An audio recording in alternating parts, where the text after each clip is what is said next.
KBS 열린 토론.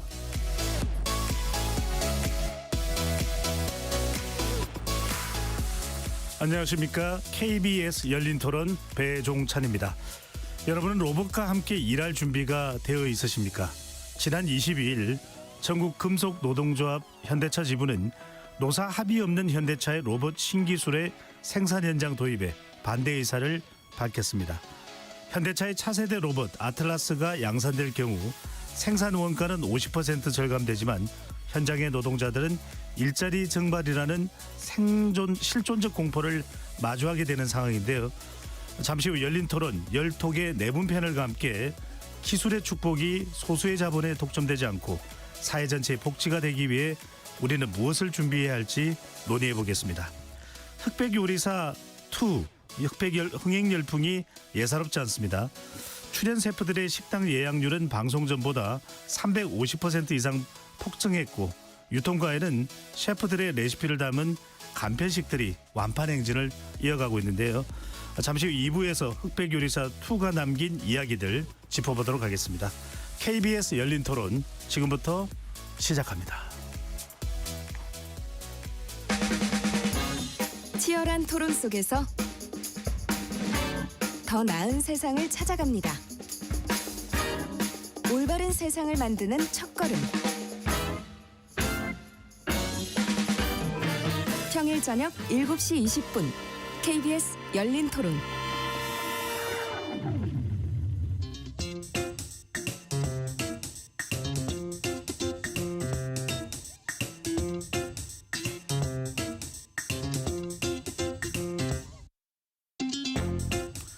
오늘 열린 토론 함께해 주실 세 분 소개합니다. 2030 세대의 시선으로 한국 정치와 사회 변화를 분석해온 전문 칼럼니스트이자 평론가이시죠. 이동수 세대정치연구소 대표 자리했습니다. 안녕하십니까. 과학적 통찰을 바탕으로 사회와 인간 삶을 바라보는데 탁월한 시각을 지닌 학자이십니다. 이종필 건국대 상어교양대학 교수 자리하셨습니다. 안녕하세요. 이종필입니다. 베테랑 기자이시죠. 우리 사회의 다양한 현안을 예리하면서도 다정한 문체로 기록해온 저자입니다. 장일호 시사인 기자 함께합니다. 네, 안녕하세요. 장일호입니다. KBS 열린 토론 문자로 참여하실 분은 샵 9730으로 의견 남겨주실 수 있고요. 단문 50원, 장문은 100원에 정보 이용료가 붙습니다. KBS 1라디오의 모든 프로그램은 유튜브에서도 함께할 수 있으니까요. 많이 들어와 주시고 구독 꾹 눌러주시고 좋아요도 많이 보내주시면 좋겠습니다. 자, 첫 번째 주제는 인간형 로봇 아틀라스에 대한 이야기입니다. 미국 소비자기술협회가 매년 1월 라스베이거스에서 세계 최대 규모의 가전 IT 혁신기술 전시회, 우리가 주로 CES라고 부르죠, 행사를 가졌는데요. 아틀라스가 올해의 로봇상을 휩쓰며 주인공이 되고 또 많은 시선을 집중시켰습니다. 장 기자님, 먼저 아틀라스 어떤 로봇인가요? 찾아보니까 주인공이 될 만하더라고요. 제가 그 아틀라스 스펙 이렇게 해서 검색을 해봤더니 일단 이게 휴머노이드 로봇이라고 해서 인간, 그러니까 사람 형태의 로봇이거든요. 그래서 일단 키는 한 188 정도 되고 몸무게는 90kg, 그리고 이제 관절을 360도 회전하는 것까지 포함해서 한 56개 정도가 이제 움직일 수 있다고 해요. 그래서 한 50kg 정도의 중량물을 이제 들고 이제 뭐 내려놓고 이런 것도 가능하고, 그래서 이제 뭐 영하 20도부터 영상 40도까지 환경에서도 작동을 한다. 그래서 예. 한 배터리 지속 시간이 약간 저는 생각보다 좀 짧았는데 4시간 정도 되더라고요. 그래서 이게 이제 현대차 그룹에서 인수한 보스턴 다이내믹스가 개발한 로봇이고, 찾아보신 분들도 있으시겠지만 사람처럼 걷고 몸도 비틀고, 그리고 굉장히 이제 좁은 공간에서도 이렇게 뭐 부품을 짚기도 하고 이렇게 섬세한 활동이 가능한 그런 로봇이더라고요. 상당히 이렇게 삐걱거리지 않고 상당히 진화되어 있는 그런 인간형 로봇이다, 이렇게 볼 수 있는데, 이동수 대표, 아틀라스 이 한 대당 생산가가 좀 비싸지 않습니까? 어느 정도 가격이 되고 대량 생산이 가능한지도 궁금하기도 하고요. 예, 일단은 현재 이제 그 현대차가 그 2028년도에 그 미국에 있는 공장에다가 이 아틀라스를 투입할 예정이라고 해요. 근데 그때 이제 좀 예상되는 대당 가격이 14만 달러, 우리 돈으로 한 2억 원 정도 하는데요. 근데 또 이 로봇이라는 게 양산을 시작하면 또 값이 내려가지 않습니까? 예. 그래서 이제 1만 대를 생산할 경우에는 단가가 5만 달러로 떨어지고요. 3만 대 이상 생산하면은 3,500달러, 그냥 우리 돈으로 한 5천만 원 수준으로 떨어진다고 하더라고요. 근데 이제 결국에 그 기업에서 이제 이런 로봇을 도입하는 것도 이제 적은 비용으로 많은 이제 효율을 얻기 위해서인 거잖아요. 근데 이제 2028년도부터 만약에 이제 이 아틀라스를 제조 현장에 투입할 경우에 한 대당 생산성이 그 중국 인건비 한 6분의 1 수준으로 떨어진다고 해요. 그러니까 우리가 이제 인건비를 낮추려고 중국도 가고 베트남도 가고 했는데 그 이 인건비가 저렴한 중국보다도 거의 6분의 1 정도 값으로 이제 생산량을 좀 뽑아낼 수 있다. 그런 점에서 이제 일자리 문제도 굉장히 우려가 되고 있는 상황입니다. 그러다 보니까 뭐 인간을 대체할 수 있다, 근로자들을 대체할 수 있다.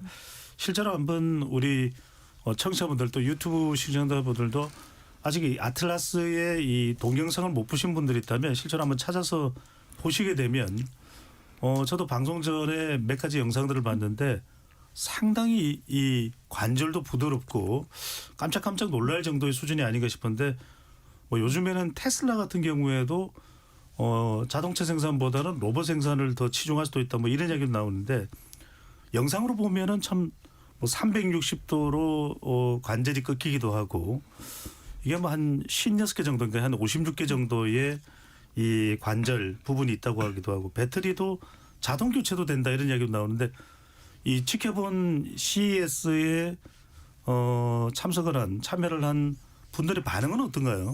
뭐 일단은 외신 같은 경우에는요, 반응이 이제 미국 AP통신 같은 경우에는 그 주요 그 로봇 제조 업체들이 실수를 우려해서 이런 휴머노이드 로봇을 이제 이런 자리에서 공개하는 걸 굉장히 꺼려하는데 아틀라스 같은 경우에는 그런 실수나 결함이 없이 훌륭하게 이제 자기 퍼포먼스를 보여줬다 이렇게 평가를 했고요. 프랑스 뉴스 채널인 유로뉴스 같은 경우에는 이 아틀라스가 더 이상 시제품이 아님을 입증했다 이렇게 평가를 하기도 했어요. 네. 근데 이제 이런 언론들뿐만이 아니라 그 현장에 참석했던 많은 분들의 이제 증언이 올해 CES의 주인공은 현대차의 아틀라스였다 이렇게 평가를 하는데요. 아무래도 이제 실용성에 높은 점수를 준 것 같아요. 왜냐하면은 지난해 보면은 중국의 뭐 샤오펑이라든지 유니트리 같은 이런 로봇 업체들도 그 휴머노이드 로봇을 많이 공개를 했잖아요. 근데 이제 중국 로봇들은 보면은 춤추거나 막 쿵푸 선보이고 이런 게 많았거든요. 근데 사람들이 보면서 그래서 쿵푸 하는 거 어디다 쓸 건데 이렇게 생각을 많이 약간 했는데. 재롱잔치를 보는 느낌이었죠. 예. 근데 이제 아틀라스는 실제로 이제 이런 관절들 돌아가면서 일할 때 적용될 수 있다는 걸 보여준 예. 거잖아요. 그래서 이 현대차의 아틀라스 같은 경우에는 조만간 현장에 투입될 수도 있겠구나라는 기대를 심어줘서 그게 이제 높은 점수를 받은 것 같습니다. 실제로 이 CES 세계 최대 가전쇼에 선보이기 전에도 현대차 공장에 직접 이 아틀라스를 가져가서 또 시험도 해봤다고 그래요. 큰 무리가 없이 또 작동을 하더라는 이야기인데 이정필 교수께서는 어떻게 보세요? 이 아틀라스에 대한 인상 또 평가를 해주신다면요? 드디어 올 것이 없구나. 맞아요. 그런 생각이 들었어요. 노동의 종말이라고 하는 게 그냥 SF나 상상 속의 일이 아니라 현실 일정의 미래로 다가오는구나라는 생각이 들었고, 그럼 그게 우리 인류에게 어떤 의미일까라는 좀 생각이 들었거든요. 이게 말하자면 전통적인 의미의 어떤 자본주의가 끝나는 거 아닌가라는 생각이 들었어요. 그러니까 우리가 보통 그냥 자본주의라고 하면은 자본과 임금 노동 이 두 개가 서로 맞물리면서 돌아가는 것이 지난 수백 년 동안 자본주의가 굴러온 어떤 기본 원리고 그게 지금까지 지속되고 있는데, 만약에 휴머노이드가 전면적으로 이렇게 노동을 대체하게 되면 그러면 임금 노동이라는 개념이 이제는 사라지게 되고, 그럼 우리 대부분이 이제 임금 노동자로 생활을 영위하고 있는데 네. 그걸로 또 소비를 하면서 경제가 굴러가고, 이런 시스템 전체에 좀 전제가 달라지는 거 아닌가. 그래서 옛날에 그 칼막스가 그런 얘기했잖아요. 자본주의는 프롤레타리아 혁명으로 망할 것이다 이런 얘기를 했는데, 현실을 보면은 프롤레타리아 혁명이 아니라 로봇 혁명으로 자본주의가 새로운 시대로 진입하는 게 아닐까. 그래서 자본주의가 뭐 완전히 망하진 않는다 하더라도 완전히 지금까지 우리가 알고 있던 자본주의가 완전히 새로운 단계로 넘어가는 그 전환점에 있는 게 아닌가라는 생각이 들었고, 네. 그래서 인류가 이거는 이제 한 번도 가보지 않은 길이기 때문에 그 가보지 않은 길을 우리나라가 제일 먼저 가게 되는 거 아닌가? 그래서 좀 이렇게 지금 직면한 문제들도 우리가 집중을 해야겠지만 그런 좀 거시적인 스케일에서 고민도 한번 좀 해봐야 되지 않을까. 그다음 또 하나의 현실적인 문제는 만약에 누군가 저 아틀라스에게 총을 쥐어주면 어떻게 될까. 이런 생각도 좀 들었습니다.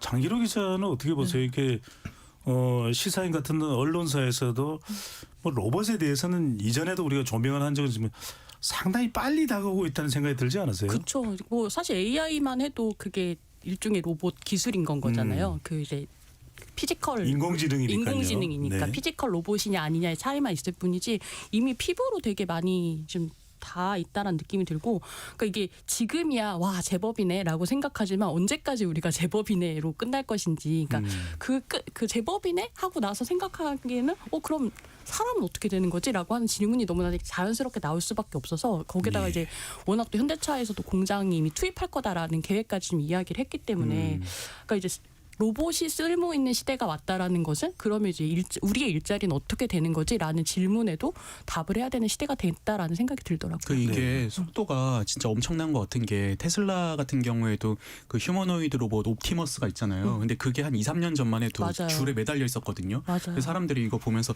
야 이거 줄 뛰면은 이거 쓰러지는 거 아니야 막 이렇게 놀리고 막 댓글도 달고 이랬어요. 근데 지난해 공개된 것만 봐도 자기 혼자 춤추고 막 덤블링하고 막 이랬잖아요.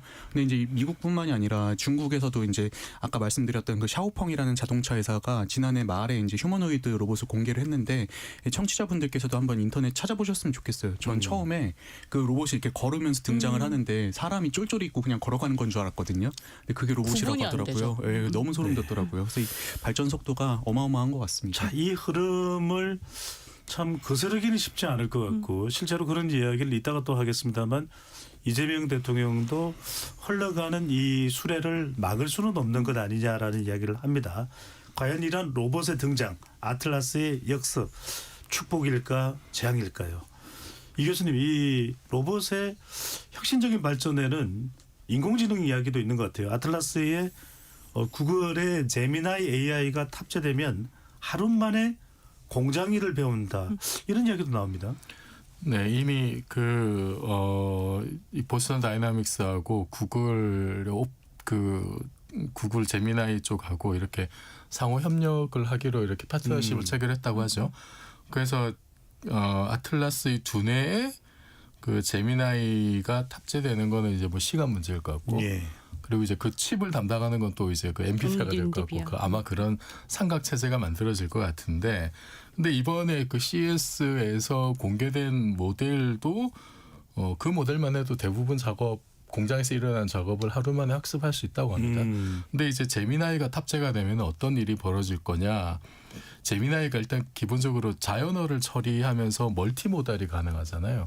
그러니까 자연어 처리가 가능하다는 거는 이게 지금까지 사실 공장에 들어간 로봇은 미리 프로그래밍된 대로 행동을 하는데, 뭐 로봇팔 산업용 로봇이죠. 네, 그거는 굉장히 이제 많이 뭐 적용되고 있습니다만 이게 자연어를 탑재하게 되면은 현장에서 즉각 인간하고 이제 상호 소통이 가능하게 되는 거죠. 그래서 야 저거 좀 치우고 저거 가져와, 이제 이런 현장에서 생기는 그런 돌발 상황, 돌발 상황, 예측 불가능한 일들, 이런 것들이 이제 다 처리가 될 수가 있고, 또 하나는 멀티모달 AI가 탑재가 되면은 음성 정보뿐만 아니라 시각 정보 이런 것도 이제 다 처리가 가능하니까 아틀라스가 직접 그 작업 환경을 인식을 하고 거기서 뭔가 판단을 하고 이제 이런 일들이 가능해지는 거죠. 그러니까 정말로 좀 로봇이 공장에 도입이 된 이후로 아주 획기적인 일이 벌어질 수 있다. 그리고 뭐 새로운 어떤 업데이트가 이루어지면은 그것이 다른 모든 수만 대 아틀라스에게 동시적으로 이제 업데이트가 적용될 수 있으니까 뭐 기술 숙련도나 이런 것은 사실 인간이 따라가기 힘든 그런 수준이 되겠죠. 네. 아틀라스뿐만이 아닙니다. 아까 이제 이동수 대표가 이야기한 대로 옵티머스도 있고 테슬라에, 또 중국의 샤오펑도 있고 그 외에도 많이 있습니다. 장 기자님, 네. 일단 현대자동차는 2028년 생산 현장에 투입하겠다. 일단 양산은 2030년으로 이야기가 되고 있지만 그 계획을 밝히자 현대차 주가도 많이 올라갔어요. 네, 아무래도 어, 이제 그렇죠. 근데 거기다가 이제 주가가 오른 거지 외신지 몇 개 찾아보니까 주가 오른 거 자체는 이제 로봇 자체보다는 좀 전에 이 교수님 말씀하셨던 대로 제미나이가 어떻게 탑재될 것이냐, 엔비디아랑 어떻게 협력할 것이냐 이런 부분에 대한 어떤 기대 이런 것들이 좀 반영이 됐다라는 것들을 좀 확인할 수 있었는데요. 일단은 뭐 휴머노이드라고 하는 게 그 로봇팔이랑 이런 거랑 다른 게 이제 기존 공장의 구조를 크게 변동시키지 않고 곧바로 집어넣을 수 있다라는 거거든요. 사람이랑 똑같은 그 모양이고 똑같은 어떤 스펙을 갖고 있기 때문에 굳이 로봇이 들어온다고 해서 그 생산 시설을 바꾸지 않아도 된다라는 게 굉장히 이제 큰 장점인 건 거죠. 기존의 1년 어떤 365일 가동이 가능합니다. 그렇죠. 뭐이 로봇에 무슨 휴가를 줄 필요도 없을 거고 뭐 어떤 324시간 굴린다고 하더라도 뭐 야간 노동 수당을 줘야 될 필요도 없을 네. 거고 이런 것도 있을 텐데 그런 것들에 대한 어떤 기대들이 좀 있는 것 같아요. 근데 이게 아까 이제 이동수 대표님이 대당 2억 정도다라고 했는데 이게 그 현대자동차에서 원가 회수 기간 자체는 2년 정도로 보더라고요. 그래서 2년 정도 지나고 나면 유지비가 굉장히 이제 떨어지기 때문에 뭐 사람처럼 근로 시간을 정해준다든지 휴게 시간 정해준다든지 이러지 않아도 되고 또 한 가지는 이제 회사 입장에서 산재라든지 산업재해라든지 뭐 노사 갈등이라든지 이런 문제에 있어서도 굉장히 좀 자유로워지는 측면이 있는 것 같아요. 그러다 보니까 이제 뭐 주가라고 하는 것도 그런 기대들도 좀 반영이 되는 것이 아닌가라는 생각이 듭니다. 네. 처음 이제 로봇 이야기가 나올 때는 나중에 참 사람이 하기 힘든 위험한 일에는 로봇을 투입할 수도 있을 것이다라는 그런 개념이었는데 이제는 사람 대신 모든 일을 할 수 있어라는 어떤 인식이 강해지고 있습니다. 그러다 보니까 이건 말 그대로 노동권이고 또 인권이기도 합니다. 노조는 적극 반발했습니다.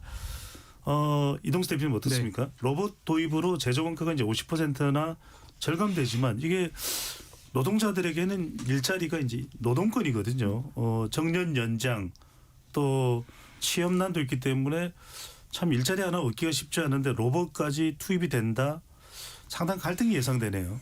네, 아무래도 특히 이제 뭐 세대 간의 문제로 보시는 분들이 많은데 저는 이게 세대 간의 문제라기보다는 현직자와 그렇지 않은 사람들 간의 갈등으로 번질 것 같아요. 왜냐하면은 그 아무리 이제 그 로봇이 도입이 되고 노동자를 대체한다고 해도 있는 사람을 기업에서 자르긴 쉽지 않을 거 아니에요. 그리고 그런 분들은 아마 제도적으로도 어느 정도 보호를 받을 것 같은데 그렇다면 이제 기업 입장에서는 이 인력이 점점 필요 없어지니까 있는 사람은 최대한 유지하되 신규 인력을 안 뽑는 쪽으로 저는 갈 거라고 보거든요. 그렇기 때문에 이제 아마 기득권을 가진 이제 그 정규 직원들과 또 그렇지 못한 이제 구직자라든지 비정규직이라든지 이런 분들 간에 좀 갈등이 커지지 않을까 저는 그런 게 좀 가장 우려가 됩니다. 네.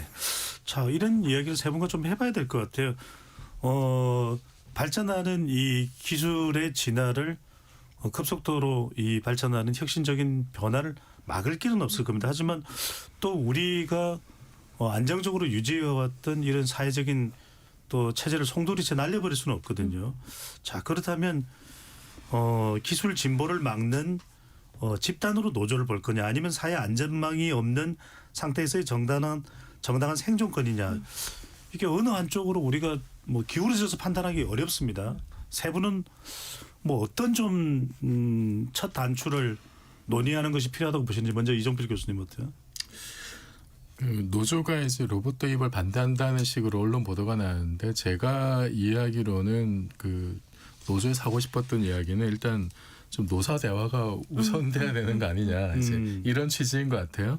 노동 환경이 엄청나게 이제 바뀔 거기 때문에 그리고 현대차에서도 보스턴 다이나믹스에서 그 임원 한 분이 이제 그런 얘기를 했어요. 아틀라스가 사람을 대체한다기보다는 사람이 할 수 없는 위험한 작업 내지는 이제 뭐 신체 부담을 주는 그런 작업에 우선 적용하겠다. 그래서 사람의 부담 경감하고 함께 협업하는 로봇으로 개발한다. 컨셉이 사람을 대체하는 것이 아니라 협업이다. 이렇게 이제 얘기를 합니다. 그 이야기는 뭐 100%다 고지고대로 안심할 수는 없겠지만 네, 나중에 이제 아틀라스가 고도화되면 어떻게 될까 이제 이 얘기는 사실 해야겠죠. 근데 어쨌든 현대차에서도 어쨌든 그 명목상으로는 그렇게 협업을 위해서 개발된 로봇이라고 하니까 그러면 새로운 환경에서 어떤 형식의 협업이 가능할지. 근데 이게 단지 그냥 현장에 로봇이 투입되는 문제만이 아니라 지금 그 현대에서 지금 하고 있는 게 2028년에 지금 이 아틀라스가 투입되는 공장이 미국 조지아주의 그 메가플랜트. HMG-MA라고 현대차그룹 메가플랜트 아메리카라는 네. 공장인데 얘가 스마트 팩토리예요. 스마트 팩토리인데 이거를 이제 현대에서는 그 싱가포르에서 시범적으로 운영하다가 이제 조지아주에서 확장해서 적용을 하는 건데 이거를 소프트웨어 정의 공장이라고 그 영어로 줄여서 SDF라고 하는 개념으로 지금 공장을 운영을 하려고 하거든요. 예. 그러니까 공장 자체가 하나의 그 소프트웨어 운영 체제인 것처럼 인공지능을 도입해서 거기에 다시 또 로봇이 들어가는 거거든요. 그러니까 이게 즉 그 인공지능과 휴머노이드가 들어가면서 제조 환경 자체가 완전히 바뀌는 어떤 그런 쪽으로 좀 굴러가고 있기 때문에 거기서 인간 노동자들이 어떤 일을 할 것인가 그런 좀 더 큰 범위에서 사실은 생각을 해야 될 문제일 것 같고 예. 그래서 이런 경우에 결국은 이제 일자리를 빼앗기게 됐을 때 뭐 피해 보상 문제라든지 직무 전환에 어떤 지원을 할 것인지 그러니까 이것이 노조분들도 바보가 아닌 이상 이게 그 뭐 불가피한 대세라는 거 분명히 알고 있을 텐데 이 충격을 얼마나 최소화할 것인가. 하지만 이게 또 너무 이렇게 그 강경하게 대치했을 때는 우리가 그 옛날에 이제 타다 예. 사건이 있었잖아요. 이제 그거 하면서 일부에서 이제 그런 얘기가 나와요. 그것 때문에 전 세계에서 하는 우버 서비스가 한국에만 없다고 너무 이제 그런 규제 때문에 혁신에 뒤처지는 거 아니냐는 우려의 목소리도 있었기 때문에 그런 사례들을 다들 뭐 노조든 회사든 다들 기억하고 있으니까 우선은 좀 그런 관점에서 지금 제조 환경이 로봇 도입뿐만 아니라 완전히 공장 자체가 바뀌고 노동이 소멸해 가는 어떤 그런 과도기적 단계에 우리가 어떻게 대처할 것인지라는 네. 관점에서 좀 봤으면 그렇군요. 좋겠습니다. 이걸 뭐 비단 현대차 노조만 생각할 건 아닙니다. 새로 직장을 구해야 되는 사람은 어떤 영향을 줄지 또 다른 기업의 또 현장에는 어떤 영향을 줄지 로봇 한 대도 안 돼 이렇게 좀 자극적으로 부각되거나 또는 노조들의 밥그릇 챙기기냐 식으로 좀 매도돼서는 안 될 일일 것이고 보고 어떤 논의에 좀 초점이 맞춰질까요, 장 기자님? 그 인간 대 로봇 이렇게 그냥 딱 그러니까 VS로 놓으면 답이 안 나오는 것 같고요. 그러니까 어쨌든 변화에는 비용이 드는데 그 비용을 일방에 떠안지 않게 하려면 어떻게 할 것인가라는 부분에 더 집중을 해서 이야기를 해야 된다고 생각하거든요. 그러니까 어쨌든 로봇이 대세다, AI가 대세다라고 한다면 어떤 조건으로 도입할 건지에 대한 이야기들이 먼저 있어야 되는 거죠. 이미 네. 그러니까 2023년에 OECD에서 매년 이제 나오는 보고서 중에 이제 연례적으로 나오는 게 고용노동 관련 보고서들이 나오거든요. 근데 거기에 이미 2023년에 요 로봇 관련해 가지고 나온 제안들이 있더라고요. 그러니까 OECD에서도 기술 도입을 막는 게 아니라 어떤 절차와 조건으로 도입하느냐가 더 중요하다. 그래서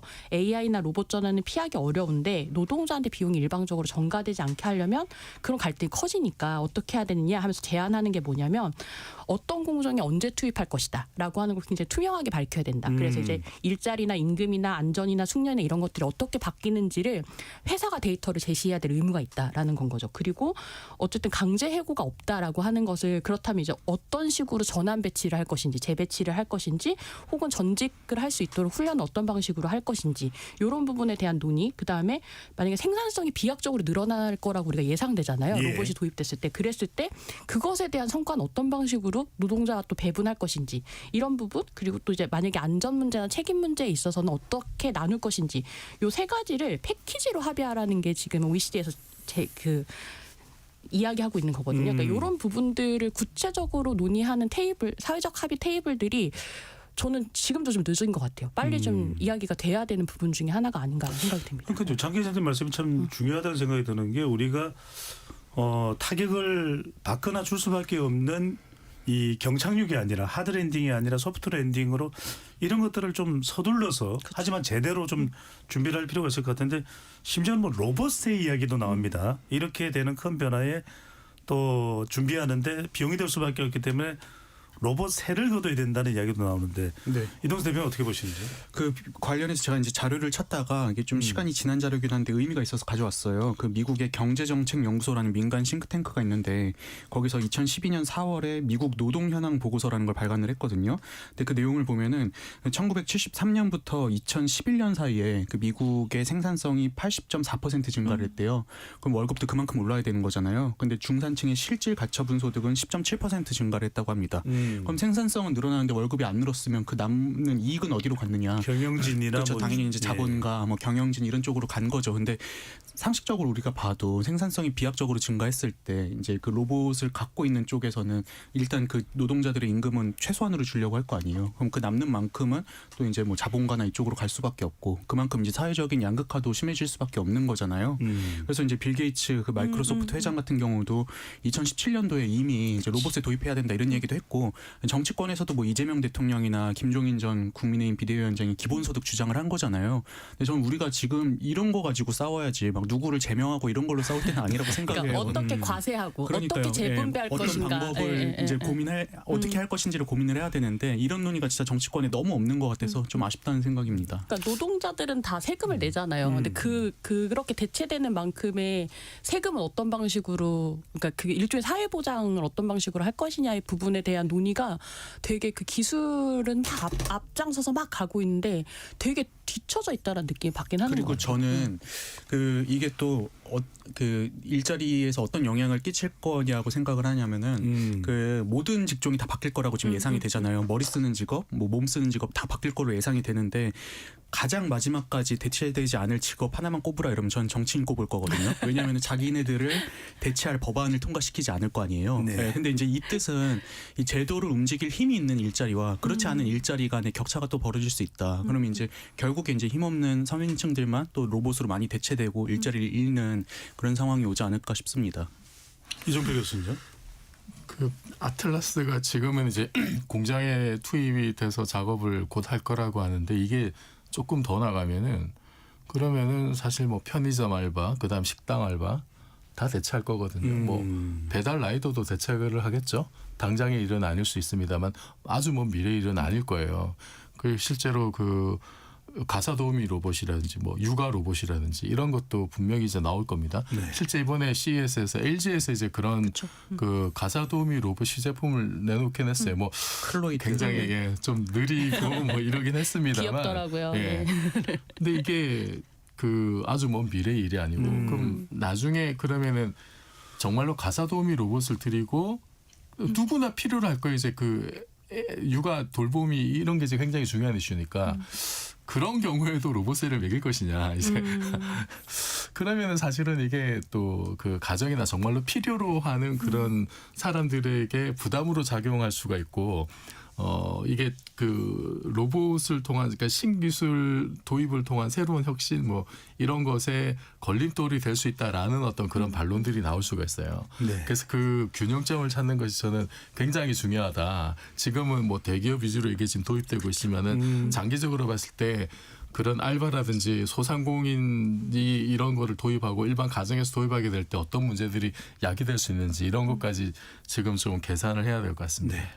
영화 터미네이터의 이야기가 영화 AI의 이야기가 남의 이야기 같지 않다라는 생각이 세 분 말씀 들으면서 또 떠올리게 되는데요. 많은 분들이 또 주요 관심사가 될 수 있기 때문에 문자들 보내주고 계십니다. 전우태님께서 로봇으로 인해 많은 일자리가 대체되고 플랫폼 노동자들의 세계가 열리게 될 듯합니다. 7409님, 로봇은 해킹당하거나 하면 고물로 변하잖아요. 이런 사태에 대한 대응을 하는 게 더 골치 아프지 않을까요? 1487님, 로봇이 자동차를 만들긴 하지만 자동차를 사는 건 아니잖아요. 또 일자리가 대체되고 나면 기본소득 이야기가 이래서 나오는구나 싶네요. 경제가 안 들어가겠죠.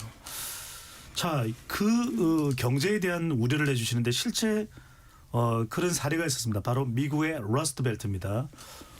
디트로이트, 미국 자동차의 메카죠. 하지만 어느새 이 외국의 이 자동차가 미국 시장을 지배하면서 녹슨 지역, 러스트벨트가 됐다라는 이야기인데 자칫 이 교수님, 현대차 울산 공장이나 뭐 미국의 조지아 공장이 이러다가 로봇으로 대체되고 우리가 울산을 가면 로봇이 왔다 갔다 하는 것을 보게 되고 한국판 러스트벨트가 되는 건 아닐까요?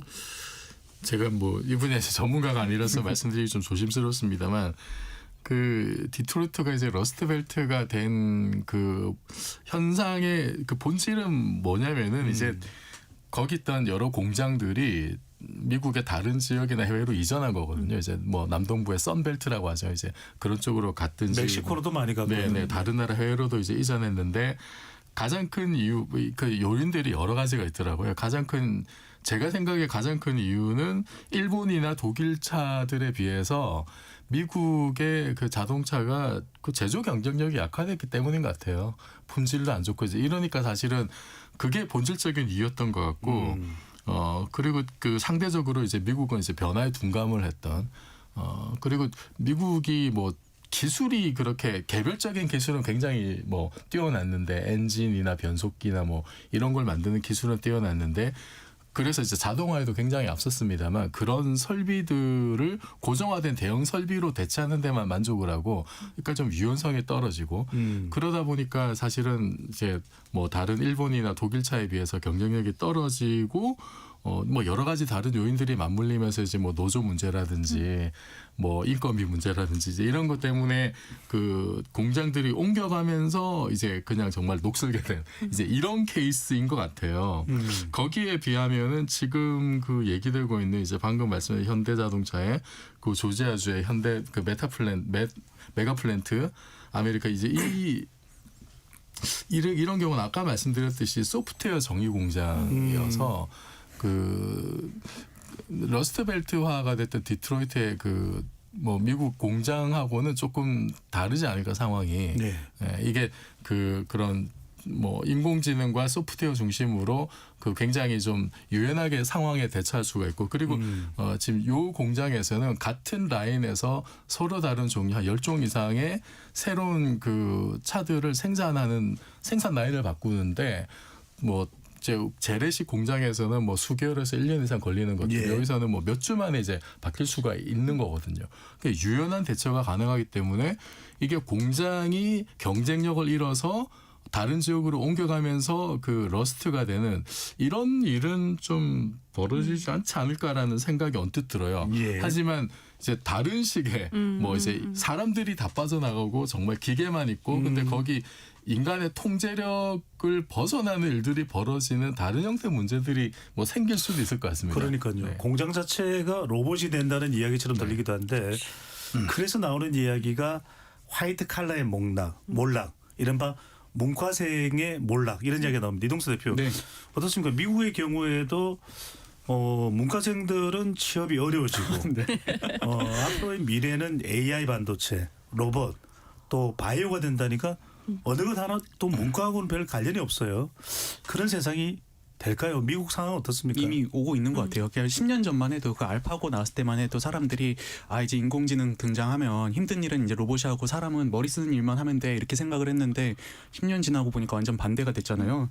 안 그래도 찾아보니까 그 영국의 인디펜던트지에서 관련한 보도가 나왔는데요. 그 2022년 11월에 챗 GPT 나오고 나서 영국에서 초급 직원, 뭐 대졸자 혹은 수습사원 등 이제 신입 일자리의 한 32% 정도가 사라졌다고 하더라고요. 그리고 아무래도 이제 상황이 기업들이 AI로 뭐 사무를 맡길 수 있는 부분들은 다 대체하고 있다 보니까는 뭐 데이터 가공과 관련해서 의존도가 높은 뭐 IT 기업 혹은 금융권에서 이런 변화 바람이 굉장히 거센 상태인데 어제 로이터랑 그 파이낸셜 타임스에서 마침 보도가 나왔어요. 그 아마존 같은 경우에도 최근 3개월간 그 감원을 한 규모가 한 3만 명 정도 된다고 하더라고요. 근데 꼭 이런 아마존 같은 빅테크뿐만이 아니라 뭐 JP 모건 체이스라든지 뱅크 오브 아메리카 같은 그 미국 6대 은행들도 지난해에 한 1,600명 정도 직원을 해고를 했다고 합니다. 예, 점점 이제 우리가 좀 지금까지는 그 몸 쓰는 직업들, 그 힘을 쓰는 직업들만 얘기를 했지만은 머리 쓰는 직업들도 AI나 뭐 이런 로봇들로 다 대체되고 있는 상황이다. 그래서 우리가 이 부분에 있어서는 진짜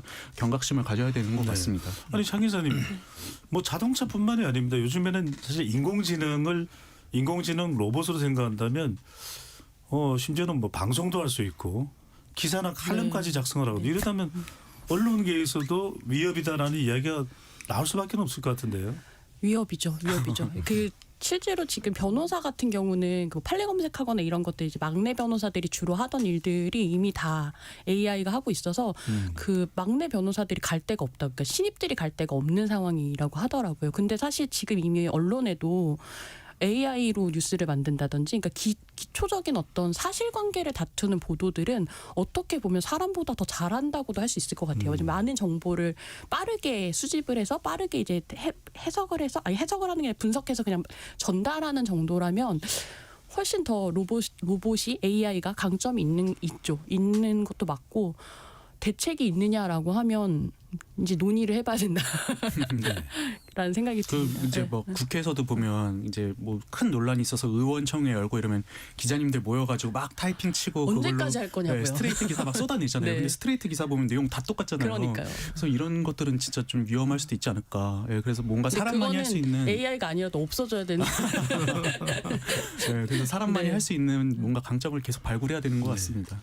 이 교수님 뭐 교수의 역할은 AI가 대체하기 힘들겠죠. 로봇이 대체하기 힘들겠죠. 그 역할이 이제 무엇인가가 중요한데 이게 그 대학이 하는 일이 이게 지식의 생산과 유통이잖아요. 유통의 중요한 부분이 지식의 전수인데 그거도 사실은 제 느낌에는 많이 이제 대체되고 있다. 이미 인공지능 나오기 전부터 학생들은 학교 수업도 많이 보지만 유튜브로 필요한 정보들 많이 얻고 있고 지금은 인공지능, 그러니까 챗GPT 모멘트가 경과한 이후로는 아마도 AI한테 얻는 게 훨씬 더 많을 거다라는 생각이 들어요. 네. 그래서 저는 기본적으로 인공지능이든 뭐 휴머노이드든 이런 기계들이 할 수 없는 인간만의 능력이 과연 존재하는가? 저는 상당히 부정적입니다.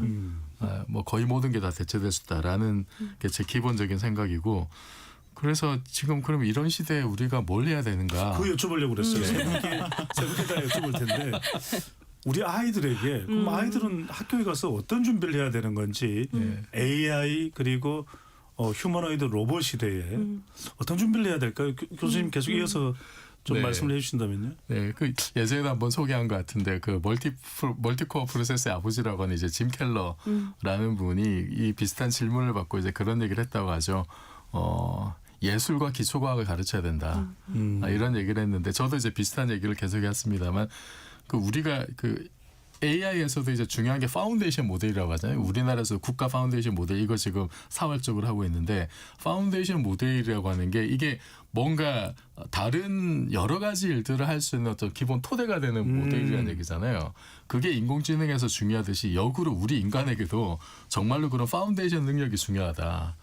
그러니까 예전에 20세기적인 이제는 어떤 특화된 영역에서 전문성을 갖춰서 그걸로 평생 먹고 살았는데 지금은 그게 아니라 시시각각 변하는 상황에서 나와 전혀 관계없는 내 전공과 전혀 상관없는 분야에서도 내가 필요로 하는 어떤 일들을 할 수 있는 그런 상황에 맞게 나의 어떤 정보를 모으고 지식을 재창출할 수 있는 그런 플랫폼으로서의 파운데이션 역량 이런 것이 저는 기계와 더불어 살기 위해서 꼭 갖춰야 될 역량을 갖고 예. 그런 의미에서 예술과 기초과학이 중요하다라는 말을 저는 이제 이해하고 있습니다. 네, 장 기자님요. 그러니까 어쨌든 정답은 굉장히 잘 찾아줄 것 같고 뭘 이제 결국은 그러면 질문을 어떻게 던지느냐에 대해서 우리가 더 많이 고민을 해야 될 때라는 생각이 드는데요. 그러니까 왜라는 거는 결국 인간이 할 수 있는 부분인 것 같아요. 다른 부분들은 기술이 기계가 AI가 대체할 수 있다고 하더라도 왜에 대한 질문을 그러니까 왜를 만드는 질문, 그러니까 왜라는 걸 설명하는 것, 그 질문을 어떻게 만들 것인가에 대한 부분은 그 능력을 기르는 게 굉장히 이제 앞으로 또 중요해지지 않을까라는 생각이 들고, 그러니까 두려워만 할 것도 아니거든요. 사실은 이 변화들을 어떤 방식으로 우리가 정의롭게 넘어갈 것인지에 대해서 그 인간만이 할 수 있는 또 논의인 것 같아요. 그런 이야기들을 좀 더 많이 나눴으면 좋겠다라는 생각이 듭니다. 네. 이런 걱정과 고민을 하기 때문에 또 인간이 아닌가 싶은 맞습니다. 생각이 드는데 이동수 대표는 어떤 준비를 하는 게 좋을까요? 저는 그 위기 대응 능력을 키우는 게 되게 중요한 것 같아요. 그 제가 한국외대 나왔는데 제가 2000년대 후반에 입학했거든요. 근데 입학할 때만 해도 그 브릭스란 말 기억나세요? 뭐 중국, 브라질, 러시아 해가지고 떠오르는 신흥 강국들, 인도. 네, 인도 포함해서. 근데 이제 그 관련된 학과들, 특히 이제 중국어과가 인기가 진짜 많았어요. 그냥 중국어 할 줄만 알면 뭐 대기업 간다. 근데 제 친구들도 중국 유학도 갔다 오고 이런 친구들이 꽤 있거든요. 근데 졸업할 때 되니까 사드 사태가 터진 거예요. 진짜 힘들었거든요. 근데 이제 그걸 제가 느끼면서 이 한 학교를 몇 년 다니는데도 이렇게 세상이 빠르게 변화하고 일자리 시장이 변하는데 우리가 지금 10년, 20년 뒤가 어떻게 될 줄 알고 지금 지금 아이를 뭐 의사로 만들려고 공무원을 만들려고 이렇게 공부를 시키나. 저는 오히려 그래서 뭔가 이제 목표를 미리 정해놓고 뭐 그걸 향해서 달려가는 것도 좋지만은 그것보다는 이 시대가 바뀔 때마다 내가 빠르게 적응하고 관련해서 역량을 키울 수 있는 그런 능력을 키우는 게 더 중요하지 않나 이런 생각해봤습니다. 네. 아니 지금 그 의대 이야기를 해서 그냥 이종필 교수께 여쭤볼게. 지금 휴머노이드 로봇 또 이것이 이제 인공지능과 결합을 하는 경우에 그것이 뭐 생성형 인공지능이든 어쨌든 간에 실제로 수술도 다 로봇이 대체할 수 있다 이런 이야기가 나오면 굳이 의대를 그렇게까지 장려하고 최고다라는 생각을 가질 필요가 있을까 싶은 생각도 드는데 어떻게 보시는지요? 실제로 일론 머스크가 그런 얘기했죠. 자사의 이제 옵티머스가 몇 년 안에 양산되면은 의사 다 필요 없다. 그리고 그 중국에서도 실제로 이제 로봇을 이용한 어떤 수술, 뭐 이제 미국에서도 못하는 수술 이런 거를 실제로 이제 하고 있다고 합니다. 네. 이게 지금 현실이고 저는 그 일론 머스크의 말이 맞는 것 같아요. 그래서 우리도 지금 거기에 대한 대비를 좀 어떻게든 해야 될 텐데. 그 의사분들이 어떻게 대응을 할지 저는 그것도 좀 약간 궁금하게 합니다만 이미 사실 뭐 어떤 암 판독이나 이런 거는 인공지능이 이미 다 앞서 있거든요. 왓슨인가요? 네. 네네네. 뭐 여러 가지 영상 판독 패턴 인식은 인공지능을 따라가기 이미 힘든 시대가 됐고 로봇 기술이 거기에다 정교해진다면은 뭐 인간보다 훨씬 더 잘할 거라는 거 이거 명확한 일이니까요. 네. 예, 그래서 지금 요즘 그 하이닉스가 그 굉장히 주가가 많이 높잖아요. 그리고 그 성과급도 어마어마하게 천문학적인 돈을 뭐 매출의 10% 이렇게 지금 몇 조 원을 이렇게 성과급으로 준다고 해서 지금 이제 의치안이 아니라 하이닉스 의대 치대 이런 식으로 지금 순위가 바뀌고 있다는 얘기가 있습니다. 그래서 지금 이제 닉스 의치네요. 네네 그런 식으로 지금 바뀌고 있는데 정말 그런 조짐이 있어 이번 그 입시 때부터. 그래서 의대에만 몰빵하려는 학부모님과 학생들은 지금 이런 세태 변화를 한번 고민해 보는 게 도움이 될 것 같습니다. 네. 알겠습니다. KBS 열린 토론은 계속 사람이 진행하면 좋겠다는 생각을 해봅니다. 잠시 참여 안내 로고 듣고 KBS 열린 토론 2부로 돌아오겠습니다.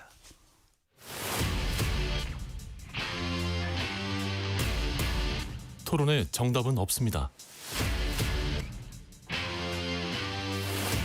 토론이 세상을 바꿀 수도 없습니다. 하지만 질문은 새로운 세상을 만들 수 있습니다.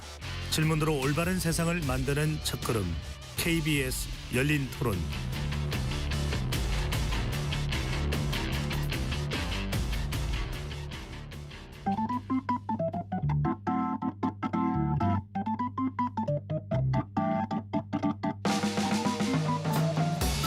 세상을 바꾸는 질문, 열린 토론이 시작합니다. KBS 열린 토론은 언제나 열려 있습니다. 단문 50원, 장문 100원의 유료 문자 샵 9730 그리고 KBS 어플리케이션 콩으로 여러분의 의견을 남겨주세요. KBS 열린 토론 2부 이어가겠습니다. 스튜디오에 장일호 시사인 기자, 이종필 건국대 상어교양대학 교수, 이동수 세대정치연구소 대표 세 분과 함께하고 있습니다. 자, 2부에서는 흑백 요리사 이야기를 좀 해보겠습니다. 요리 프로그램의 인기가 급등한 것은 높아진 것은 어제 오늘의 일은 아닙니다만 특히 큰 이 사랑을 받고 있는 프로그램이 바로 넷플릭스 오리지널 서바이벌 예능 프로그램 흑백 요리사입니다. 여기에 또 대결이라는 요소도 넣고 있고요. 흑백 또 실력이 있는 기존의 스타 셰프와 또 경쟁력의 잠재력이 있는 그런 요리사들과 함께 대결을 벌이는 것인데요.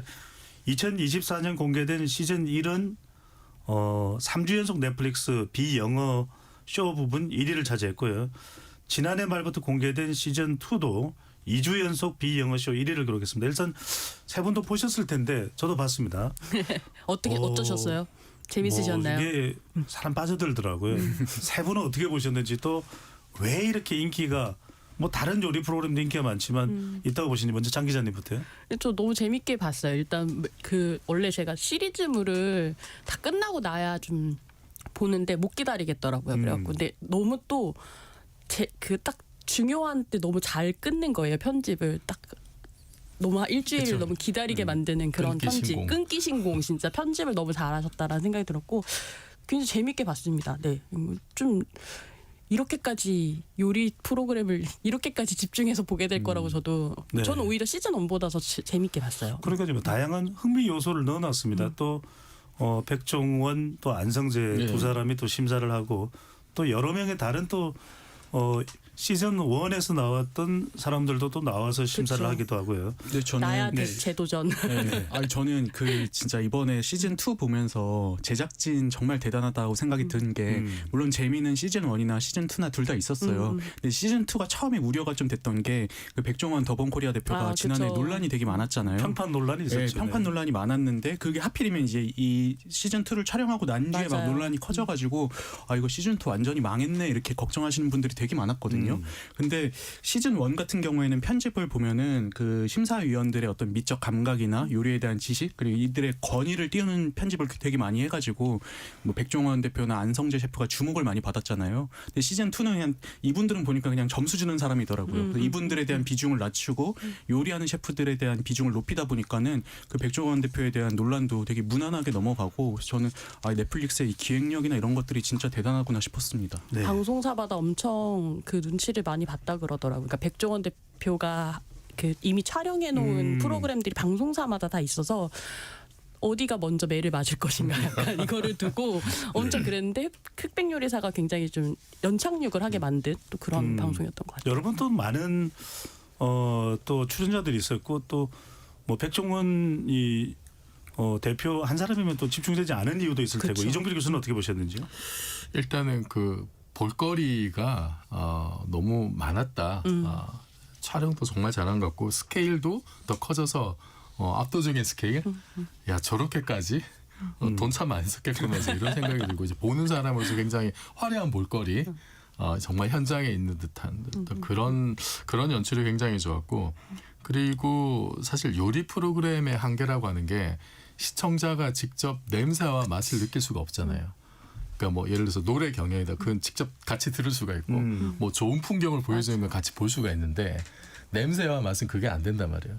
그러니까 공감을 얻기가 상당히 힘든 제약 조건이 있기 때문에 그것을 극복하기 위해서는 이제 심사위원들이 왜 이 요리가 이렇게 맛있는지 그 맛과 냄새에 대한 해설이 굉장히 보는 사람들이 와닿아야 되거든요. 네. 근데 그 욕구를 그 심사위원들이 잘 충족을 일단 해준 것 같고 워낙 디테일하게 이제 얘기를 잘 하시니까 그리고 또 하나는 그 음식에 대한 어떤 그 간접 체험을 하는데 또 도움이 됐던 것이 그 요리하시는 분들의 서사 이런 것들이 이제 또 잘 녹아 들어가 있어가지고 그 한국 예능이 그런 참가자들의 서사를 뽑아내는 능력이 굉장히 탁월하다고 합니다. 네. 그래서 이게 이제 다른 나라의 예능 프로그램들보다도 이게 이제 경쟁력이 있는 거죠. 이제 서사를 뽑아낸다는 것이 감정의 공명을 높이는 건데 이게 우리나라가 드라마에서도 굉장히 잘하는 거잖아요. 그리고 또 하나 제가 재밌었던 거는 그 에피소드 중에 이제 그 2인 연합전을 해서 이렇게 그 한 팀을 올리고 한 팀 탈락시킨 다음에 나머지 5명은 같은 조를 했던 두 사람끼리 서로 대결을 시켜서 이제 탈락을 시키는 동지에다가 네. 동지에서 적으로 오징어 게임 보는 것 같았어요. 그러니까 제가 그거 보고 그 오징어 게임 시즌 1의 그 6화 예. 깐부화 있죠. 이게 구슬치기 하는 그 요소를 도입한 거 아닌가. 이게 서바이벌 게임이 요리 서바이벌 게임이 정말 오징어 게임 같은 네. 그런 긴장감 주는 요소들이 이렇게 훨씬 더 좀 많이 가미가 돼서 굉장히 저는 흥미롭게 봤습니다. 그러니까요. 이게 조마조마한 그런 장면들도 나오다 보니까 일종의 긴장감, 마치 이 스릴 높은 영화를 한 편 보는 것 같다. 이런 또 평가도 나오는데 이동수 대표 네. 시즌 1 때도 그랬지만 시즌 1에서도 그랬지만은 출연한 셰프들이 인기가 정말 대박입니다. 그래서 예약 플랫폼 데이터를 보면 방송 전보다 이 실제 출연자들이 운영하는 식당이 예약률이 뭐 350% 이상 폭증했다는 그런 결과도 나오네요. 네, 뭐 말씀해 주시긴 했는데요. 그 아무래도 이제 이 출연한 셰프분들이 유명세를 탔잖아요. 그래서 이분들이 운영하는 식당에 그 예약이 이 과거에 비해서 한 방송 전에 비해서 한 350% 정도 증가를 했고 또 이 우리가 그 식당 예약 플랫폼 앱이 있지 않습니까? 그거 거기서 이제 발표한 자료에 따르면은 그 예약을 못할 경우에 이제 나중에 가고 싶은 곳으로 이렇게 등록을 하잖아요. 그 등록된 건수 역시도 그 방송 전에 비해서 한 1,300% 정도 이렇게 증가를 했다고 해요. 그러니까 일단 저만 해도 이 방송을 보면서 아, 저 셰프가 운영하는 식당 한번 가보고 싶다 이렇게 생각을 하잖아요. 확실히 이런 그 미식 문화에 대한 관심도 이 흑백 요리사가 많이 높인 것 같습니다. 그러니까요. 이게 왜냐면 그 식당 가고 싶어. 이러면서 또 주변 사람들과 또 이야기를 하게 되거든요. 근데 저는 그 예. 옥동식 셰프님 가게 원래 자주 가던 가게였는데 이미 방송 나오기 전에도 사실 대기를 되게 많이 해야 되는 식당이었단 말이에요. 근데 딱 그 걸어 나오시는데 이제 못 가겠구나. 이제 다 갔다 저 식당은 그런 생각이 들더라고요. 네, 정말 어떤 식당은 또 방송 한번 나오면 더 가기 어려운 식당이 되는데 장 기자님, 네. 우리 KBS에서도 이른바 초인기 절정 프로그램인 편스토랑이 있습니다. 네네네. 근데 이번에 이 출연한 셰프들도 편의점하고 이 마트와 또 협약을 해서 이게 간편식들로 이게 또 맛볼 수가 있다면서요. 그러니까요. 이게 단순히 그러니까 먹지 못하는 음식이거나 하지 못하는 음식이 아니라 되게 간편하게 접할 수 있게 한다라는 점에서 그러니까 접근성을 굉장히 높인다는 점에서 더 인기를 끌고 있는 것 같은데요. 이게 단순히 행사로 하는 것 같진 않아요. 그러니까 이마트 24 같은 경우도 이번에 손정원 셰프랑 협업한 간편식 같은 경우가 한 달도 안 돼갖고 누적 30만 개 이렇게 팔렸다고 하고요. 그 이제 GS25 같은 경우는 이제 시즌 1부터 같이 좀 협업을 계속했었는데 누적 팔린 그 간편식 개수가 620만 개라고 해요. 그러니까 이게 단순히 어떤 몇 제품이 막 주목을 받는다 이게 아니라 어떤 편의점이나 마트가 그 셰프라고 하는 IP, 그러니까 지적재산권을 이거에 대해서 어떤 검증된 맛이나 스토리나 이런 것들이 약간 대량으로 이렇게 굴리기 시작하면서 뭔가 좀 굉장히 자주 접하게 되고 더 친근하게 느끼게 되고 이런 효과들이 좀 있는 것 같습니다. 근데 이 셰프들이 방송 나오시고 나서 뭐 도시락이라든지 홈쇼핑에서 뭐 간편식 엄청 팔잖아요. 저 오늘 점심에 먹었어요. 이게 근데 보니까는 구조적으로 그럴 수밖에 없는 게 흑백 요리사 출연하시는 분들이 많이 하는 업종이 뭐 파인다이닝이라든지 고급 맞아요. 뭐 오마카세 레스토랑 이런 데가 많잖아요. 보통 이런 사람 데가 가기 어려우니까. 그렇죠. 근데 거기가 물론 그 한 사람당의 그 단가는 높지만은 이게 생각보다 거기서 돈을 많이 벌 수는 없대요. 왜냐하면 일단 고급 식재료들을 쓰고 또 사람의 손도 많이 가고 또 무엇보다 이제 일반적인 식당과 달리 회전이 빠르지 않잖아요. 그러니까 이제 몇몇 셰프들을 운영하는데 보면은 와인 주문 필수다 막 이런 데가 있어요. 근데 인터뷰하는 걸 보면은 와인이랑 같이 안 팔면은 자기네들이 남는 게 없다 이러더라고요. 그래서 이제 셰프들이 유명세를 얻은 김에 이런 뭐 편의점이라든지 뭐 도시락 업체랑 콜라보를 많이 하는 것 같습니다. 이게 단순히 이제 요리 이야기만 한다면은 사실 또 흥미도 반감될 텐데 시장원 때도 보면 우리 기억납니다. 이모카세, 제기동 또 경동시장에서 일하는 그분의 이 국밥인가요? 또 이런 이모카세 요리도 우리가 볼 수 있는데 참 지난한 과정 동안 노력해왔던 맞아요. 결과라고 볼 수 있는데 이종필 교수님 어떻게 보십니까? 이번에 흑백요리사 시즌 2에서도 개인의 그 삶이 조명되면서 더 서사가 이렇게 감동을 불러오는 경우들이 많았던 것 같아요. 예, 저는 그 요리 경력만 57년이라고. 후덕죽 셰프님. 네, 제가 올해 경이로웠어요. 만으로 55세인데 제가 살아온 날들보다 더 많은 날을 요리를 하신 그 후덕죽 셰프님이 인기가 많아요. 굉장히 좀 인상적이었어요. 그 일은 70대이신데 나이보다 일단 지치지 굉장히 젊으시고 정정하시고 여전히 현역으로 일단 뛰고 있다는 것 자체가 상당히 존경스러웠고 그리고 자기 분야에서 정말 엄청난 일가를 이루신 분인데 그런 분이 이런 맞아요. 경연 프로그램에 나왔다는 것 자체가 참 대단하다. 네. 저분은 뭐 이기면 본전이고 지면 그쵸. 손해임에도 불구하고 그리고 이제 가장 인상적이었던 건 아마 많은 분들이 공감하실 텐데 그 팀전 할 때 자기가 경력이 가장 많고 가장 나이가 많은 분임에도 솔선수범해서 먼저 쫓아다니고 네, 임성근 셰프가 네. 일 많이 시키더라고요. 잔심부름 다 하고 네. 어떤 의견 주방에서 충돌이 막내가 네. 하는 일들을 하셨죠. 그러니까요. 막내 역할을 했어요. 의견 충돌이 있을 때 나서서 또 조율도 하고 그런 모습이 진짜 좀 어른의 모습 우리가 좀 이렇게 본받아야 될 어른의 모습이 아닐까라는 생각이 들었고 그리고 그 우승한 최강록 셰프도 그 마지막 우승 소감이 이제 와닿았어요. 저는 특출난 음식을 하는 사람이 아니다. 전국 각지에서 묵묵히요리하는 모든 사람들 같은 일을 하는 사람이다.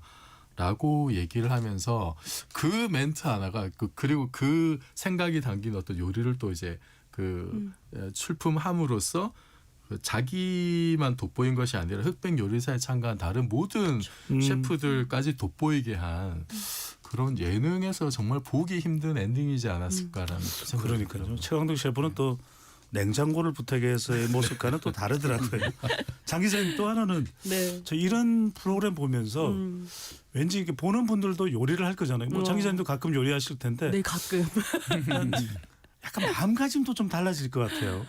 근데 네. 저는 뭐 아까 파인다이닝 셰프들이 주로 나온다고 얘기했는데 보면서 개인적으로는 식재료를 너무 아주 맞아요. 쬐끔 손톱만큼 쓰는데 하나를 막 다 쓰고 버리고 이런 게 되게 저도. 마음이 안 좋더라고요. 저도 민어 한 마리 다 잡았는 거 네, 손가락만큼 쓰는 거 손가락만큼 보고 쓰고 이런 좀 게 아깝더라고요. 그래서 네. 저런 사실은 이제 냉장고를 부탁해 같은 프로그램이 그런 식재료들 일상적으로 식재료들 어떤 식으로 쉽고 간편하게 먹을 수 있는가를 이제 보여주는 거였는데 그것이 약간 요리쇼처럼 변한 그런 느낌이 있기는 한데 요리가 하면서 그런 거 보여주는 것도 좋은데 이런 식재료들이 낭비되지 않고 어떻게 잘 쓸 수 있는지에 대한 것도 약간 부록처럼 좀 나왔으면 요리를 해야 되는 입장에서는 더 도움이 됐겠다. 약간 이런 생각이 들면서 보긴 했었어요. 너무 아깝다 이런 생각도 많이 들고 좋은 식재료인데. 맞아요. 그러니까요. 근데 보면은 그런 제도를 아까워할 수도 있는데 다들 보면은 나름의 또 소신이 있어요. 맞아요. 또 철학이 있어요.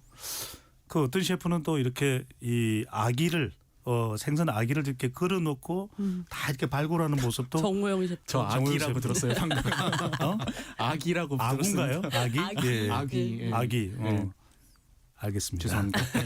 자, 네. 이런 또 고집과 또 요리 철학을 볼 수 있는 것도 참 남달랐던 것 같아요. 맞습니다. 그리고 저는 또 특히 기억에 남았던 게 안성재 셰프가 심사할 때 굉장히 중요하게 생각하는 것 중에 하나가 식재료의 원래 맛과 향을 잘 살렸냐잖아요. 근데 특히 이제 마지막에 무한 요리 지옥이라고 해가지고 당근. 예, 당근을 놓고서 이제 여러 요리를 계속 해야 될 때 사람들이 이 당근의 질감, 그 식감과 색을 어떻게 살리면서 요리를 할까를 고민하잖아요. 그거 보면서 우리가 요리를 평소에 식당이나 이런 데 가서 굉장히 그냥 편하게 먹지만은 또 이 한 그릇에도 정말 많은 고민과 노력이 담겨 있구나. 그걸 또 다시 한번 느꼈습니다. 저는 예. 그 요리하는 과정을 계속 보여주는 게 무한 반복 노동이 주는 또 힘이구나라는 생각이 이게 단순히 재능의 문제가 아니라 사실 얼마만큼 버텨왔느냐가 이 결과들을 만드는구나 싶어서 그런 점이 좀 또 감동적인 것도 있더라고요. 그러니까요. 네.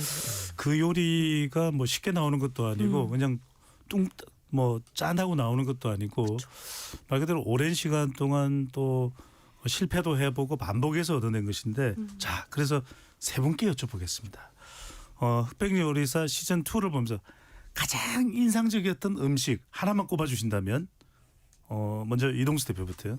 저는 그 윤주모님께서 이제 패자부활전 같은 그 라운드에서 그 북엇국을 끓였잖아요. 근데 전 그게 왜 인상적이었냐면은 그 패자부활전을 할 때 다른 그 셰프들은 다 이제 내가 여기서 거의 지금 죽을 위기고 살아야 되니까는 필살기를 쓰겠다 해서 온갖 고급 식재료 이런 걸 썼는데 윤주모는 그냥 내가 제일 잘하는 거 가장 좋아하는 거 하겠다 해가지고 북엇국을 썼잖아요. 그런데 그거에 그 안성재 셰프나 백종원 대표가 굉장히 감동을 받은 모습을 보여줬어요. 그래서 저는 이게 우리가 항상 이제 뭔가 중요한 순간 혹은 이제 매사에 이제 화려하고 뭐 잘난 모습을 보여주려고 하는데 기본에 충실하는 게 정말 중요하구나를 좀 그 순간에 느낄 수 있어가지고 되게 인상 깊게 봤습니다. 제가 오늘 북어 함태국. 네. 점심에 먹은 게 윤주모님이 협업해서 만든 배추김치, 뭐 참치 뭐 이런 덮밥 같은 거였는데요. 저도 윤주모님 음식이 너무 궁금하더라고요. 그러니까 특히 이제 뭐 떡볶이 이런 거 낼 때 다른 엄청 화려한 음식들 많은데 정말로 먹어보고 싶다라는 생각이 드는 거는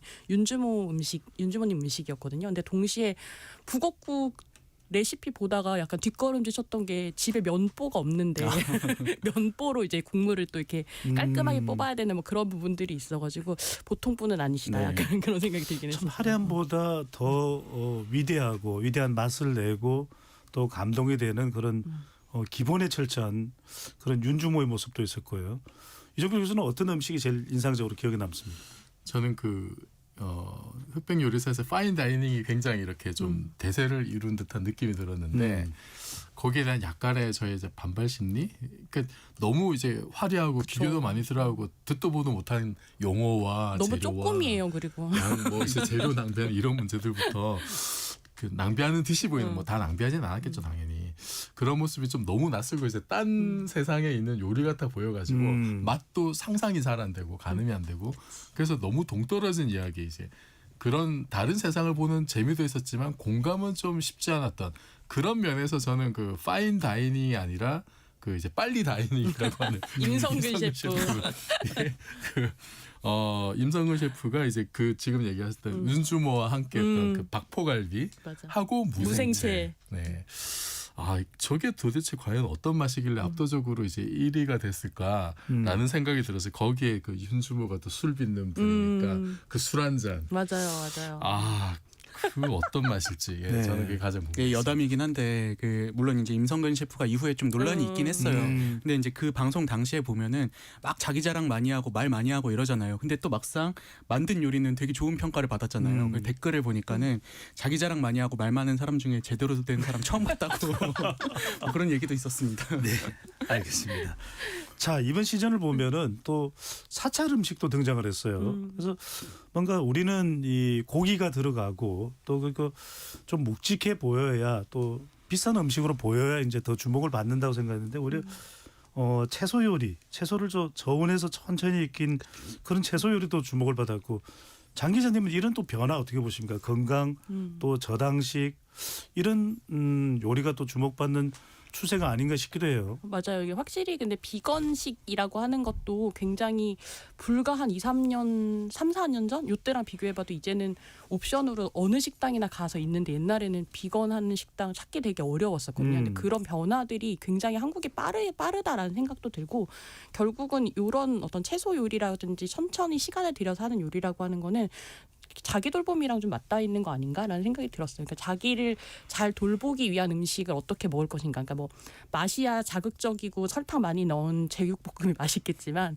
장시간 천천히 요리하는 어떤 음식을 만들면서 단순히 이걸 음식을 만든다가 아니라 이걸 먹는 나까지 생각하는 그런 것들이 약간 요즘 또 잘 맞는 거 아닌가라는 생각이 들었고요. 동시에 저는 손재수님 음식 보면서 따라하기 되게 좋겠다. 왜냐하면 크게 많은 어떤 기교가 필요한 게 아니고 충분히 시간을 들이고 혹은 또 뭔가 재현하기가 굉장히 좋다. 막 불을 또 많이 쓰시거나 이런 것도 아니어가지고 그런 것들이 좀 시청자로 하여금 좀 더 다가가기 쉽게 한 것 아닌가라는 생각이 들었어요. 그러니까요. 선재수님 음식을 보면서 참 요리는 인내고 또 정성이구나 이런 생각이 들기도 했고요.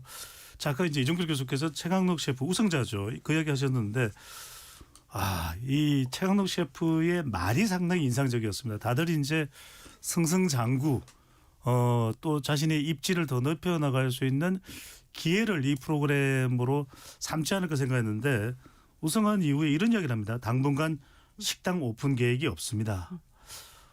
조림 인간에서 벗어나 쉬고 싶다. 어떤 의미로 받아들여야 될까요? 이 교수님. 그 안성재 셰프가 그런 얘기했잖아요. 어니스트한 맛이라고. 그래서 이게 그 삶이 곧 요리가 되었던 어떤 그런 순간이 아닌가라는 생각이 들었어요. 그리고 또 이제 그 좀 가슴에 와닿았던 게 지금까지 뭐 하는 척 살아온 것에 대한 어떤 회한 이런 게 많이 묻어났었고 요리 이제 아주 뭐 엄청난 경연대회에 나왔음에도 그 가장 중요한 결승전 순간에서 자기 자신의 어떤 본 모습을 찾아가는 거기서 저는 진정성이 느껴졌고 그래서 뭐 당분간 식당 오픈 계획이 없다라고 한 것도 자기를 찾아가는 여정의 어떤 그 연장선이 아닌가. 정말로 진정성이 삶의 모든 곳에서 묻어나는구나라는 생각이 들었어요. 그래서 이게 그 심리학에서는 왜 그 임포스터 신드롬이라는 어떤 의미입니까? 이게 이제 가면 증후군이라고 하는데 자신의 재능이나 성취를 의심하고 사기꾼으로 드러날 것을 속으로 이제 두려워하는 어떤 그런 심리. 충분히 잘하고 있는데도 내가 지금 잘 못하고 있는 것 같다. 이제 그런 걸 느끼는 건데 그 최강록 셰프가 이제 그런 얘기들을 이제 계속 했었어요. 근데 이게 뭐 최강록 셰프뿐만 아니라 다른 분야에 있는 많은 사람들도 이제 비슷한 어떤 두려움이나 이런 걸 느끼거든요. 엄청난 경쟁 사회에서 그런 어떤 모습들을 보여주면서 여전히 이제 자기의 본 모습을 찾아 나가고 진정성을 잃지 않으려고 하는 그런 모습에서 이렇게 사람들에게 위로가 되는 그런 위안이 되는 어떤 그런 모습이지 않았을까 싶습니다. 근데 저는 그리고 이번에 최강록 셰프 보면서 좀 소름 돋았던 장면이 이건 네티즌들이 찾은 장면이에요. 이분이 한 10년 전쯤에 그 마스터 셰프 코리아였나요? 그 요리 경연에 나와서 우승을 했었잖아요. 근데 그때 우승을 하긴 했지만은 심사위원들한테 좀 약간 아쉽다는 평을 받은 게 그 다 만든 요리에 성게알을 넣었는데 그게 맛을 해쳤다 이렇게 얘기를 들었거든요. 근데 이번에 결승전에서 만든 요리에서 이분이 성게알을 활용해 가지고 또 요리에 넣은 거예요. 그러니까 이제 과거에 자기가 5점으로 남았던 거를 내가 다시 성장해 가지고 와서 또 그걸 극복하는 과정을 보여준 거죠. 성장서사까지. 예. 그 10년이 넘는 그 성장 서사도 보여줬다는 게 굉장히 인상적이었습니다. 그렇네요. 그 트라우마도 이겨낸 것 같고 또 과시하기보다는 식당을 한 10개는 낼 것 같지만 여백을 남겨두는 것도 남다른 모습이지 않을까 싶습니다. 자, 시즌 1, 시즌 2의 성공에 이어서 넷플릭스가 이 흑백요리사 시즌 3 제작을 확정지었다고 하는데 개인전 방식에서 벗어나서 식당 대 식당 대결도 펼쳐질 것이라는 그런 이야기도 좀 나오기도 하고 있습니다. 자, 세 분은 좀 앞으로 이 흑백요리사뿐만이 아니라 또 어떤 식으로 좀 더 요리 프로그램이 발전했으면 하는 생각이 있는지 한 말씀 짧게 듣고 오늘 마무리를 하려고 합니다. 먼저 장 기자님부터요. 네, 일단 포맷 변경은 확정이 된 것 같고요. 저는 그 안성재 셰프가 마지막에 했던 말 중에 하나가 저한테 요리는 제가 하는 일이고 저는 제가 하는 일에 모든 걸 걸어요라는 말이 어떻게 보면 그 요리 프로그램을 다 설명하는 말 중에 하나라고 생각해요. 아마 팀전으로 가도 그 자부심을 어떻게 잘 보여주느냐가 또 성패를 가르지 않을까 싶습니다. 네. 이동수 대표님요. 저는 이 이제 넷플릭스가 제작하면 또 전 세계인들이 다 보잖아요. 그럼 저는 흑백요리사 3를 보고 외국인들이 나도 한국 가서 저 음식 먹어보고 싶다 해서 이 출연한 셰프들뿐만이 아니라 그냥 우리 자영업 하시는 많은 분들한테 좀 도움이 되는 방향으로 기획이 됐으면 좋겠습니다. 네. 이종필 교수께서는요. 저는 흑백 요리사 보면서 한식 대첩이 이제 떠오르더라고요. 네. 한식 대첩 보면은 이제 지역별로 우리 진기한 식재료라든지 요리법, 궁중 요리 같은 팔도강산이 요리가 다 나왔죠. 네. 그게 인상적인데 그 중에서도 저는 북한 요리 궁금했어요. 맞아요. 너무 저는 신선했고 이게 우리한테 많이 잊혀지고 있는데 또 이제 탈북민들도 이제 많이 들어와 있고. 그래서 다음 시즌에서 만약에 이렇게 그 팀전을 한다면은 북한 음식 전문점이 꼭 좀 나왔으면 좋겠다. 가장 좋은 거는 평양 옥류관 여기서 섭외가 된다면 가장 좋겠습니다만 네. 그런 시도도 한번 해보는 것도 어떨까. 그리고 지금 우리나라에서도 그 북한 전문점들이 꽤 있잖아요. 그러니까요. 네. 북한 출신 분들도 있고 원래 이제 그 옛날 고향에 있던 분들도 이제 하시는 분들도 많고 좀 그런 분들 섭외해서 북한 요리도 많이 섭외하면 재밌지 않을까 그런 생각이 들었습니다. 네. 그럼 또 해외에서 참여하는 요리사 우리 왜 시즌 1에 에드워드 리도 있었으니까요. 네, 많이 오셨죠. 비빔인간. 네. 네. 그렇게 좀 폭을 넓혀보는 것도 도움이 될 것 같기도 저도 하고요. 이제 저는 그 국적의 폭을 넓히는 것도 좋은데 분야의 폭도 한번 넓혔으면 좋겠어요. 그렇죠. 예를 파인 들어서 다이닝이 너무 그렇죠. 집중되니까. 좀 파인 다이닝이나 오마카세 이런 분들이 많이 나왔잖아요. 근데 예를 들어서 분식집 하시는 분도 나와가지고 본인 요리 한번 또 선보여 주시고 이렇게 좀 기본이 될 수 있는 요리들을 많이 보여줬으면 좋겠다 이런 생각도 해봤었습니다. 네, 여하튼 우리 흑백 요리사 시즌 3뿐만 아니라 또 다른 요리 프로그램도 좀 기대를 해보겠습니다. 오늘 토론은 이번하고 어니스트했습니다. 네. 자, 흑백 요리사는 무엇이 왜 어떻게 다른지를 구체적으로 설명하면서 맛의 지평을 또 넓혔다고 볼 수 있는데 평소 무심코 먹던 하루 3번의 식사에서 진정한 먹는 즐거움을 또 찾아보는 건 어떨까 하는 생각을 해봅니다. 2026년 1월 30일 금요일에 준비한 KBS 열린 토론 이것으로 모두 마무리하겠습니다. 오늘 함께해 주신 이동수 세대정치연구소 대표, 이종필 건국대 상어교양대학 교수, 장희로 시사인 기자 세 분 말씀 고맙습니다. 네, 감사합니다. 감사합니다. 지금까지 KBS 열린 토론 배종찬이었습니다.